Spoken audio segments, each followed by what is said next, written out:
নমস্কাৰ। আজি এয়া ৰৌ মাছৰ আৰু ঔটেঙা দি পেলাই মই জোল বনাম। মাছ চাফা কৰি হালধি, জলকীয়া গুড়ি, নিমখ, পিচি থোৱা মছলা দি মই ভালদৰে মিলাই এটা এটাকৈ কেৰাহীত ফ্ৰাই কৰি লৈছোঁ।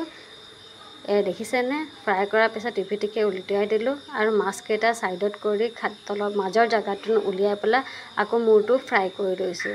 গোটেই মাছকেইটা ফ্ৰাই হৈ গ'ল। এতিয়া কেৰাহীত আকৌ তেল দি ল'ম। ঔটেঙাও কাটি থৈছোঁ, ঔটেঙা আৰু কচুকেইটা আৰু ঔটেঙা মই আগধৰি ভাজি ল'ম। প্ৰথমতে মই ঔটেঙা ভাজি লৈছোঁ, কাৰণ পিছত ভাজিলে আকৌ কচু নিসিজা হ'ব। ঔটেঙা ভাজি উলিয়াই লৈ কচু ভাজি লৈছোঁ। কচুকেইটা ভাজি থাকোঁতে ৰঙচুৱা হৈ গ'ল। মছলা দি লৈছোঁ।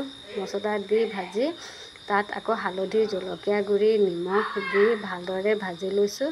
ৰঙচুৱা হৈ যোৱাৰ পিছত মছলাই যেতিয়া তেল এৰি দিয়ে, তাৰপিছত মই ইয়াত অলপ গৰম পানী দি ল'ম।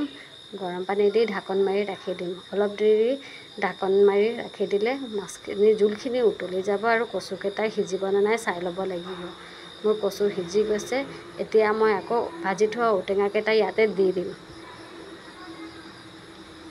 ঢাকন মাৰি থৈ দিছিলোঁ। মোৰ মাছ উতলি গ'ল। এতিয়া মাছৰ ফ্ৰাইকেইটা দি দিম। মই হ'লে মাছৰ মূৰটো খাই বৰ ভাল পাওঁ। কোনে কোনে ভাল পায় কমেণ্টছত জনাব। ভিডিঅ'টো ভাল লাগিলে লাইক, শ্বেয়াৰ, কমেণ্ট জৰুৰ কৰিব। মোৰ ৰন্ধা হৈ গৈছে।